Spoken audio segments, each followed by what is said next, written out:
Seorang ayah yang kehilangan bayinya karena kelalaiannya, ia bergegas mendekat berharap Andi bayi kecil itu sedang tertidur di dekat rerumputan. "Andi? Andi!" teriaknya, panik.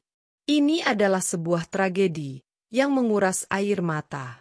Namun, takdir membawa bayi itu ke dalam pelukan seekor ular besar di tengah hutan, di mana kasih sayang yang tak terduga mengubah segalanya. Di pagi itu, mentari bersinar lembut, membasuh desa kecil dengan kehangatan yang menenangkan. Langit biru bersih, dihiasi beberapa gumpalan awan putih yang seakan melayang santai. Suara burung berkicau mengiringi hiruk-pikuk pagi di desa. Di halaman rumah sederhana yang dikelilingi pepohonan rindang, Andi, bayi mungil berusia 6 bulan, terlelap di ayunan rotan kecil. Ayunan itu tergantung di bawah pohon mangga tua yang telah menjadi saksi kehidupan keluarga kecil ini. Di dekatnya, Ujang, ayah Andi, tengah berbincang dengan sahabat lamanya, Farhan, yang berkunjung untuk melepas rindu. Suara tawa mereka mengisi udara, menunjukkan kehangatan persahabatan yang telah terjalin sejak kecil. Sementara itu, Andi terlihat begitu damai. Tangannya yang kecil terkadang bergerak, seolah meraih mimpi indah. Ujang melirik sekilas ke arah anaknya, memastikan semuanya baik-baik saja. Ia merasa tak ada yang perlu dikhawatirkan, mengingat desa itu aman, jauh dari hiruk-pikuk kota besar. Namun, tanpa ia sadari, alam memiliki rencana lain. Hari yang dia kira akan penuh kebahagiaan perlahan mulai bergeser ke arah yang tak pernah ia bayangkan. Obrolan antara Ujang dan Farhan semakin seru. Mereka bernostalgia, membahas masa-masa sekolah, kenakalan kecil yang dulu membuat mereka dihukum guru, hingga mimpi-mimpi masa muda yang sebagian sudah terkubur oleh tanggung jawab hidup. Ujang, yang biasanya sangat perhatian terhadap Andi, kali ini larut dalam perbincangan. Ia tak menyadari bahwa suara angin yang menggoyangkan dedaunan kini bercampur dengan desis samar, hampir tak terdengar. Dari balik semak-semak di dekat pohon mangga, seekor ular besar perlahan muncul. Kulitnya berkilauan seperti perak di bawah sinar matahari, tubuhnya panjang dan tebal, bergerak dengan keanggunan yang menakutkan. Mata ular itu tajam, menatap bayi yang tertidur di ayunan.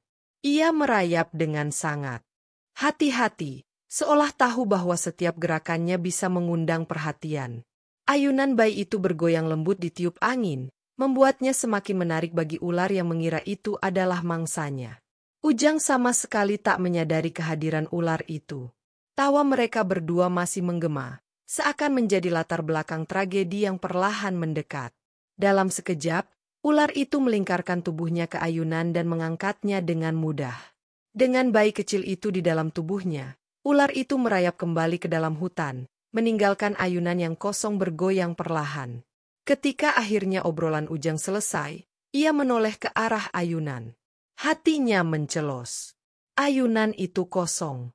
Ia bergegas mendekat, berharap Andi sedang tertidur di dekat rerumputan.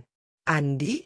Andi!" teriaknya, panik sarip, yang awalnya mengira Ujang hanya bercanda, ikut terkejut saat melihat ekspresi ketakutan di wajah sahabatnya. Mereka mencari di sekitar pohon mangga, memeriksa setiap sudut halaman, namun Andi tetap tak terlihat. Suara Ujang yang memanggil-manggil nama anaknya semakin keras. Tetangga-tetangga mulai keluar dari rumah, penasaran dengan kegaduhan itu. Dewi, istri Ujang, yang sedang memasak di dapur, berlari keluar dengan tangan gemetar. "Apa yang terjadi, Ujang? Mana Andi?" tanyanya dengan suara serak. Ujang tak mampu menjawab. Ia hanya menunjuk ke arah ayunan kosong itu. Matanya mulai basah oleh air mata. Dewi langsung jatuh berlutut, merasakan sesuatu yang buruk telah terjadi pada anak mereka. Kabar tentang hilangnya Andi menyebar dengan cepat di desa. Puluhan warga berkumpul di rumah Ujang, mencoba memberikan dukungan dan membantu mencari bayi kecil itu. Mereka membawa obor, senter, dan alat seadanya untuk menyisir hutan di sekitar desa. Malam semakin larut, tetapi tak ada tanda-tanda keberadaan Andi. Ujang terus berjalan menembus gelap, memanggil nama anaknya dengan suara yang mulai serak. Di dalam hatinya, ia terus berdoa, berharap Tuhan memberikan keajaiban. Farhan, yang berjalan di sampingnya, mencoba menenangkan Ujang. Kita pasti akan menemukannya.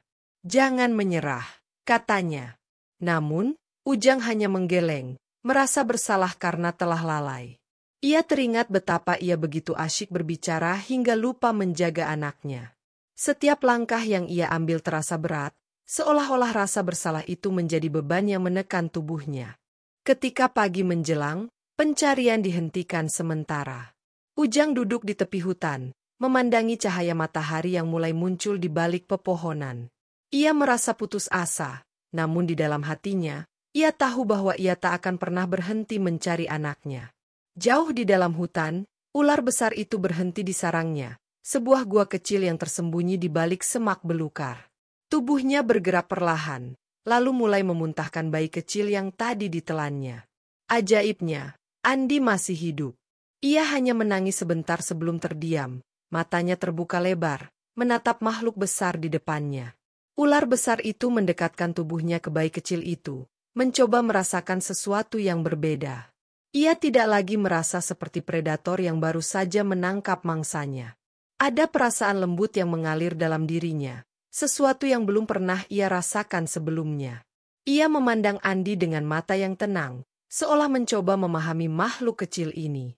Tubuh bayi itu menggigil, dan ular itu melingkarkan dirinya di sekitar Andi, memberikan kehangatan dari tubuhnya yang besar. Bayi kecil itu perlahan tertidur lagi, merasa aman di dalam pelukan makhluk yang seharusnya menjadi ancamannya. Di dalam gua itu, sesuatu yang tak terduga terjadi. Seekor ular, yang dianggap sebagai predator berbahaya, mulai merasakan naluri keibuan yang begitu kuat. Di dalam gua itu, kehidupan baru dimulai. Sang ular besar, yang oleh penghuni hutan dikenal sebagai penguasa wilayah, perlahan-lahan menunjukkan sifat yang tak pernah dilihat oleh makhluk lain. Bayi kecil Andi menjadi pusat perhatiannya. Ketika malam tiba, udara hutan menjadi dingin menusuk, dan suara binatang buas bergema di kejauhan. Namun, di dalam sarang itu, Andi tetap hangat, terlindungi oleh tubuh ular besar yang melingkar rapat di sekitarnya. Setiap pagi, ular besar itu meninggalkan sarang untuk mencari makanan. Ia merayap di antara pepohonan lebat, melintasi sungai kecil, dan mendaki bukit, hanya untuk kembali dengan buah-buahan atau telur burung yang ia temukan. Meski insting predatornya seringkali menginginkannya untuk berburu, ada sesuatu dalam dirinya yang menahan naluri itu. Ia memilih hidup dengan cara berbeda demi menjaga bayi kecil ini tetap hidup. Andi mulai terbiasa dengan kehadiran ular itu. Tangisannya semakin jarang terdengar, digantikan oleh suara tawa kecil setiap kali ia melihat ular besar bergerak atau mendekatinya dengan perlahan. Ular besar itu bahkan mulai mengeluarkan suara desis yang lembut, seolah mencoba berkomunikasi dengan bayi manusia itu. Di antara mereka, terjalin ikatan yang unik, tak dapat dijelaskan oleh logika biasa. Cinta, dalam bentuknya yang paling sederhana, tumbuh di antara keduanya. Hari-hari berlalu, dan Andi tumbuh sedikit demi sedikit di tengah hutan. Ia mulai merangkak di atas tanah, menyentuh dedaunan, dan memainkan ranting kecil yang ia temukan di sekitar sarang. Ular besar itu tak pernah jauh darinya, selalu mengawasi dengan penuh perhatian. Setiap kali ada bahaya mendekat, entah itu dari macan tutul yang lapar atau burung pemangsa yang melayang di atas kepala, ular besar itu segera bertindak. Dengan gerakan cepat, ia melindungi Andi, membuat semua makhluk lain takut mendekat. Namun, ular itu bukan hanya pelindung. Ia juga menjadi guru pertama bagi Andi. Dengan caranya sendiri, ia memperkenalkan dunia hutan kepada bayi itu. Andi belajar membedakan suara angin yang bertiup di antara pohon-pohon, mencium aroma tanah basah setelah hujan, dan mengenali jejak kaki hewan yang melintasi sarang mereka. Hutan menjadi rumah yang aman, penuh dengan misteri yang secara perlahan terungkap. Di waktu tertentu, ular besar itu membawa Andi ke tempat-tempat indah di dalam hutan. Mereka duduk di bawah pohon yang menjulang tinggi, di mana sinar matahari menembus celah dedaunan, menciptakan cahaya yang memukau. Atau, mereka pergi ke tepi sungai, di mana Andi tertawa saat melihat ikan kecil berenang di air jernih. Semua pengalaman itu membentuk karakter Andi, menjadikannya anak yang kuat, penasaran, dan penuh cinta pada alam. Setiap tahun berlalu, Andi tumbuh semakin besar. Dari seorang bayi yang hanya bisa menangis, ia menjadi anak kecil yang berlari-lari di antara pepohonan dengan lincah. Ia belajar bergerak dengan hati-hati, mengikuti langkah-langkah ular besar, seolah ia juga menjadi bagian dari dunia reptil itu. Naluri alamiah yang diwariskan oleh kehidupan hutan membuat Andi mampu bertahan di lingkungan yang keras. Namun, tidak semuanya mudah. Ada banyak tantangan yang harus mereka hadapi bersama. Pernah suatu ketika, badai besar melanda hutan, menghancurkan pohon-pohon tua dan membanjiri sungai kecil di dekat sarang mereka. Dalam badai itu, ular besar melingkarkan tubuhnya dengan erat di sekitar Andi, melindunginya dari angin kencang dan hujan yang mengguyur tanpa ampun. Ketika badai akhirnya reda, mereka keluar dari gua untuk melihat kerusakan yang terjadi. Sarang mereka hampir hancur, tetapi mereka tetap bertahan, membangun kembali kehidupan mereka dari awal. Andi juga mulai berinteraksi dengan binatang lain. Beberapa dari mereka, seperti monyet kecil atau rusa, menjadi temannya. Namun, ia selalu tahu batasannya. Ia diajarkan oleh ular besar untuk menghormati alam, untuk tidak mengambil lebih dari yang ia butuhkan, dan untuk selalu waspada terhadap bahaya yang mengintai. Sementara Andi tumbuh di hutan, jauh di desa, kedua orang tuanya tak pernah berhenti merindukannya. Setiap hari, Ujang duduk di teras rumah, memandangi ayunan kosong yang kini dipenuhi debu dan daun kering. Kadang-kadang, ia membayangkan suara tawa Andi, tetapi bayangan itu selalu berakhir dengan rasa sakit yang menusuk hatinya. Dewi, di sisi lain, menghabiskan malam-malamnya dengan doa. Ia percaya bahwa anaknya masih hidup, meski tak tahu di mana atau dalam keadaan seperti apa. Mereka mencoba melanjutkan hidup, tetapi luka kehilangan itu terlalu dalam untuk sembuh sepenuhnya. Setiap kali ada bayi lain di desa yang menangis atau tertawa, hati mereka terasa hancur. Ujang sering menyalahkan dirinya sendiri. Ia merasa bahwa kelalaiannya adalah alasan mengapa Andi hilang. Jika saja aku lebih perhatian, pikirnya berulang kali, seolah mencoba menemukan cara untuk memperbaiki kesalahan yang telah terjadi bertahun-tahun lalu. Namun, meski duka itu begitu berat, mereka tak pernah berhenti berharap. Setiap kali ada kabar tentang sesuatu yang aneh di hutan, seperti suara bayi menangis atau cerita tentang makhluk besar yang melindungi seorang anak kecil, Ujang dan Dewi merasa secercah harapan kembali muncul di hati mereka. Suatu hari, ketika Andi bermain di tepi hutan, ia melihat sesuatu yang belum pernah ia temui sebelumnya. Beberapa manusia, berbeda dari dirinya, berjalan memasuki hutan. Mereka membawa alat-alat seperti parang dan keranjang, mungkin untuk mencari hasil hutan. Andi merasa penasaran. Ia mengamati mereka dari kejauhan, mencoba memahami siapa mereka dan mengapa mereka ada di tempat yang selama ini ia anggap sebagai rumahnya. Salah satu dari mereka, seorang pria tua, tampak memperhatikan sesuatu di balik semak-semak tempat Andi bersembunyi. Andi merasa cemas, tetapi juga ingin tahu. Ia melangkah maju, mendekat sedikit demi sedikit. Ketika pria itu akhirnya melihatnya, ia terkejut. Anak manusia di tengah hutan, gumamnya. Namun, pria itu tidak menunjukkan rasa takut atau niat jahat. Sebaliknya, ia tersenyum lembut, mencoba berbicara dengan bahasa yang tidak dimengerti oleh Andi. Andi bingung tetapi juga merasa ada sesuatu yang familiar dari pria itu. Ia melihat tangan pria itu, yang terulur dengan perlahan, seolah mengundangnya untuk mendekat. Di momen itu, Andi mulai merasa bahwa ia mungkin adalah bagian dari dunia yang berbeda, dunia manusia yang selama ini hanya ia dengar melalui cerita yang dibawa oleh angin dan binatang di hutan. Ketika malam tiba, Andi kembali ke gua tempat ia tinggal bersama ular besar. Ia menceritakan pertemuannya dengan manusia kepada ular itu dengan cara yang unik, menggunakan gerakan tangan dan suara-suara yang selama ini mereka pahami bersama. Ular besar itu mendengarkan dengan tenang, matanya yang tajam memancarkan kehangatan yang sulit dijelaskan. Namun, di balik keheningan itu, ular tersebut memahami sesuatu. Waktunya hampir tiba. Andi mulai merasakan sesuatu yang berbeda dalam dirinya. Selama ini, ia menganggap dirinya sebagai bagian dari hutan, sama seperti ular besar yang telah menjadi orang tua baginya. Namun, pertemuan dengan manusia tadi meninggalkan jejak dalam hatinya. Ia mulai bertanya-tanya tentang asal-usulnya. Mengapa ia tidak seperti ular atau binatang lain di hutan? Mengapa manusia yang ia temui terlihat begitu mirip dengannya? Pikiran-pikiran itu membuatnya gelisah, tetapi ia belum tahu harus berbuat apa. Ular besar itu, meski tidak bisa berbicara, seolah mengerti kegelisahan Andi. Malam itu, ia melingkarkan tubuhnya di sekitar Andi lebih erat dari biasanya, memberikan rasa aman seolah ingin mengatakan bahwa apapun yang terjadi, Andi akan selalu menjadi bagian dari hidupnya.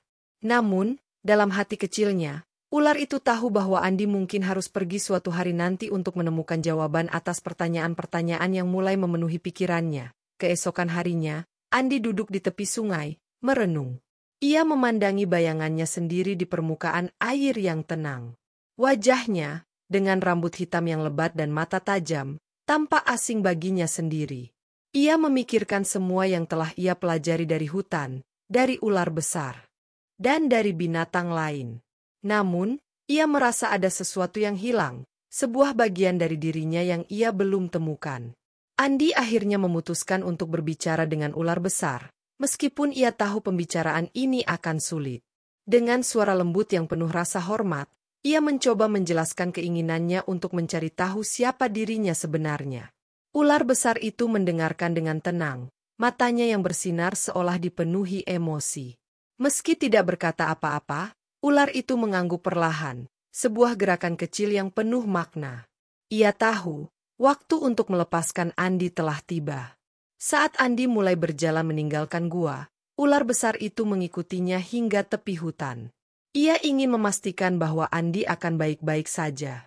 Ketika akhirnya mereka harus berpisah, ular besar itu melingkarkan tubuhnya sekali lagi di sekitar Andi, memberikan pelukan terakhir yang penuh kasih sayang. Andi menatapnya dengan mata yang berkaca-kaca, lalu berbisik, "Terima kasih untuk segalanya." Dengan langkah berat, ia meninggalkan hutan, melangkah menuju dunia yang tidak ia kenal, membawa harapan dan kegelisahan di hatinya. Andi berjalan tanpa henti selama berjam-jam, melewati hutan yang semakin jarang ditumbuhi pepohonan hingga ia tiba di sebuah padang rumput luas. Di kejauhan, ia melihat desa kecil yang tampak asing namun juga menarik. Perutnya yang lapar dan tubuhnya yang lelah mendorongnya untuk melangkah lebih dekat. Ketika ia tiba di pinggir desa, ia disambut oleh tatapan penasaran dari para penduduk. Penampilannya yang berantakan dengan pakaian sederhana dari dedaunan membuatnya terlihat seperti bagian dari hutan itu sendiri. Seorang wanita tua, yang dikenal sebagai nenek bijak di desa itu, mendekati Andi dengan hati-hati. "Siapa namamu, Nah? Dari mana asalmu?" tanyanya dengan lembut. Andi, yang baru belajar berbicara dalam bahasa manusia, menjawab dengan singkat, "Andi, dari hutan." Jawaban itu membuat semua orang terdiam. Nama itu terasa familiar bagi sebagian dari mereka, mengingat desa itu pernah dikejutkan oleh hilangnya seorang bayi bernama Andi bertahun-tahun lalu. Wanita tua itu segera membawa Andi ke rumahnya, memberinya makanan dan pakaian yang layak. Selama beberapa hari berikutnya, ia mengajarkan Andi cara berbicara lebih lancar dan mendengar cerita tentang kehidupannya di hutan bersama ular besar. Setiap kata yang keluar dari mulut Andi membuat wanita itu semakin yakin bahwa anak ini adalah bagian dari cerita besar yang pernah mengguncang desa mereka. Kisah tentang anak laki-laki yang muncul dari hutan dengan cerita luar biasa tentang ular besar yang membesarkannya segera menyebar ke seluruh desa. Banyak orang datang untuk melihat Andi, beberapa penasaran, beberapa ragu, dan sebagian lainnya percaya bahwa ini adalah keajaiban yang telah lama dinanti. Di antara mereka, ada seorang pria tua yang segera mengenali nama Andi. "Ujang, bukankah itu nama anakmu yang hilang dulu?" kata pria itu kepada seorang pria yang duduk di sudut pasar, dengan wajah yang lelah dan penuh kerinduan. Ujang, yang mendengar nama itu, langsung terkejut. Ia berdiri, tanpa memedulikan barang dagangannya yang terjatuh, dan bergegas menuju rumah wanita tua tempat Andi tinggal. Ketika Ujang tiba, ia melihat Andi sedang duduk di depan rumah, memandangi langit sore yang perlahan berubah warna. Mata Ujang membasah saat ia mengenali wajah anak itu. Meski telah bertahun-tahun berlalu, ada sesuatu dalam mata Andi yang membuatnya yakin bahwa anak ini adalah putranya. Dengan suara bergetar, ia memanggil, "Andi, apakah itu kau?" Andi menoleh, dan untuk pertama kalinya, ia merasa ada sesuatu yang sangat akrab dalam suara pria itu. Ketika Andi menatap pria yang berdiri di depannya, ia merasakan sesuatu yang hangat dan nyaman di hatinya. Ujang mendekat dengan hati-hati, takut jika terlalu cepat, ia akan mengganggu momen ini. Namun, ketika ia akhirnya berdiri di hadapan Andi, ia tidak bisa lagi menahan emosinya. Ia jatuh berlutut dan memeluk anak itu dengan erat. Air matanya mengalir tanpa henti.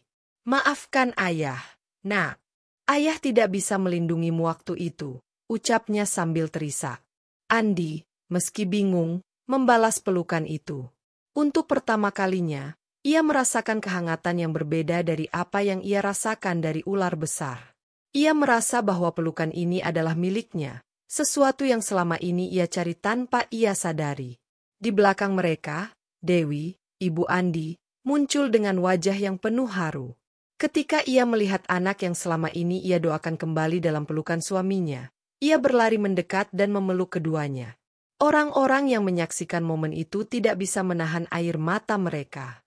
Desa kecil itu dipenuhi dengan perasaan syukur dan kebahagiaan, sebuah keajaiban telah terjadi. Meski Andi belum sepenuhnya memahami arti dari semuanya, ia tahu satu hal, ia akhirnya menemukan tempatnya di dunia. Setelah malam yang panjang penuh air mata kebahagiaan, keluarga Andi duduk bersama di dalam rumah kecil mereka. Ujang dan Dewi masih sulit percaya bahwa Andi, anak yang mereka kira telah tiada, kini kembali dalam pelukan mereka.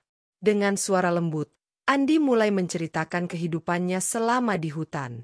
Ia berbicara tentang ular besar yang menjadi pelindung sekaligus pengasuhnya, yang memberi makanan, kehangatan, dan kasih sayang di tengah kerasnya alam liar.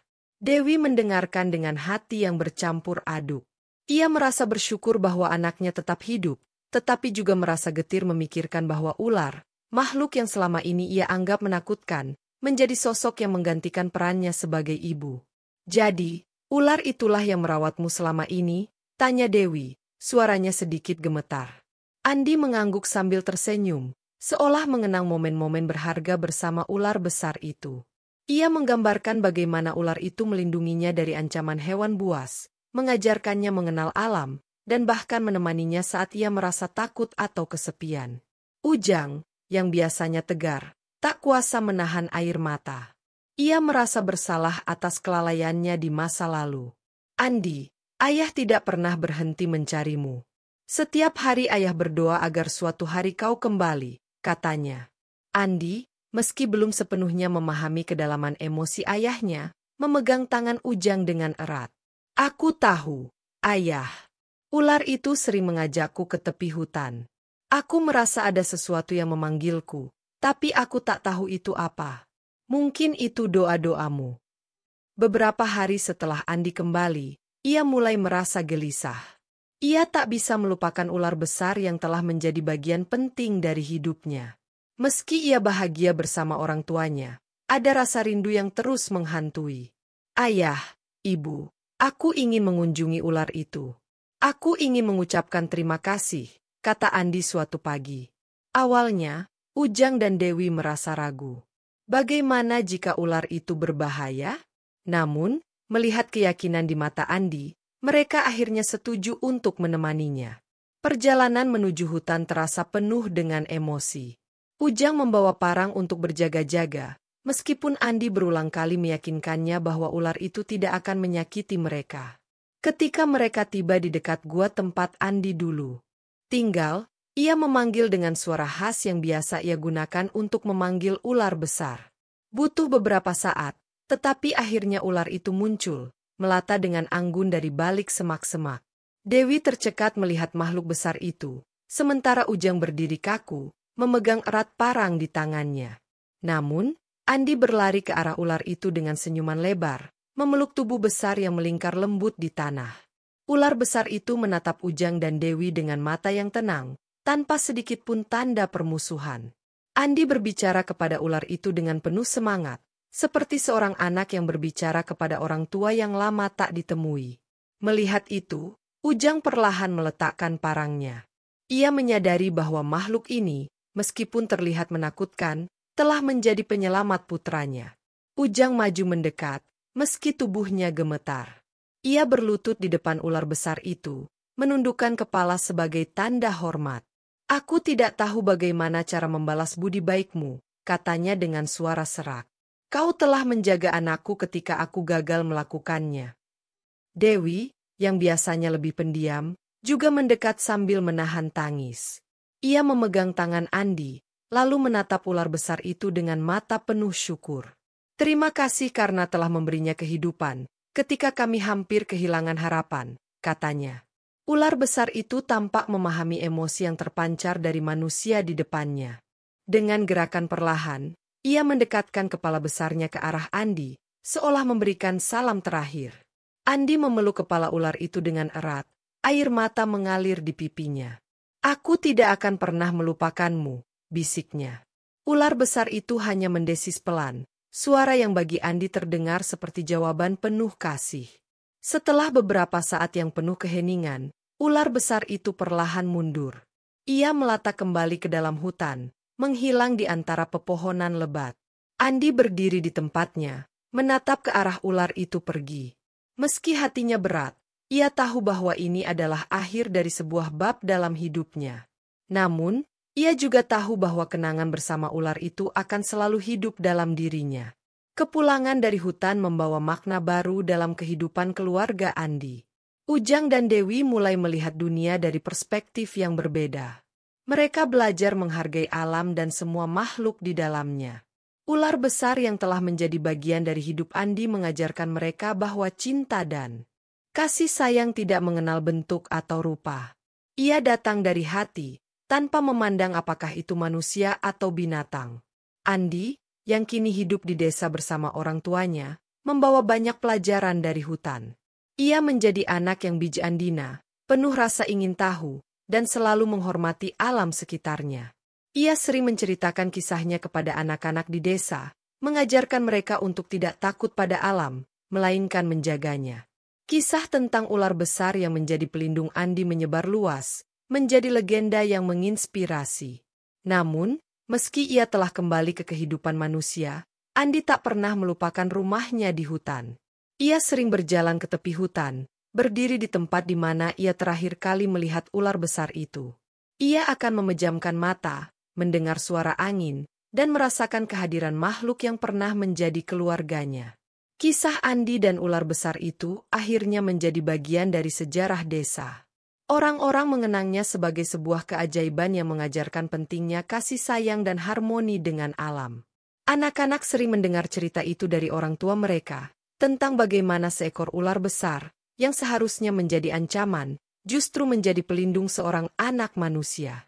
Andi tumbuh menjadi seorang pemuda yang kuat dan penuh rasa tanggung jawab.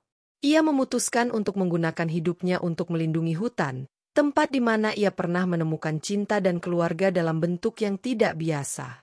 Bersama keluarganya, ia membangun jembatan antara manusia dan alam, mengajarkan bahwa dunia ini adalah rumah bersama yang harus dijaga. Setiap kali Andi menceritakan kisahnya, ia selalu mengakhiri dengan sebuah pesan sederhana. Cinta itu tidak mengenal batas. Ia bisa datang dari mana saja, bahkan dari tempat yang paling tidak terduga. Ingatlah, kebaikan bisa ditemukan di hati siapa saja, manusia ataupun hewan. Dan dengan itu, legenda tentang anak manusia yang dibesarkan oleh ular besar menjadi abadi, menginspirasi generasi demi generasi untuk hidup dengan cinta, hormat, dan kesadaran terhadap alam yang memberi mereka kehidupan. Cerita ini mengajarkan bahwa kasih sayang tak terbatas pada manusia. Dimanapun kita berada, ada tangan-tangan tak terlihat yang menjaga dan mencintai kita, meski dalam wujud yang berbeda. Terima kasih sudah menonton video ini. Sampai selesai, semoga ada hikmah di balik cerita ini. Dukung terus channel ini dengan cara ketik subscribe dan like sertakan komentar, agar channel ini semakin berkembang. Sampai berjumpa lagi di video selanjutnya. Assalamualaikum warahmatullahi wabarakatuh.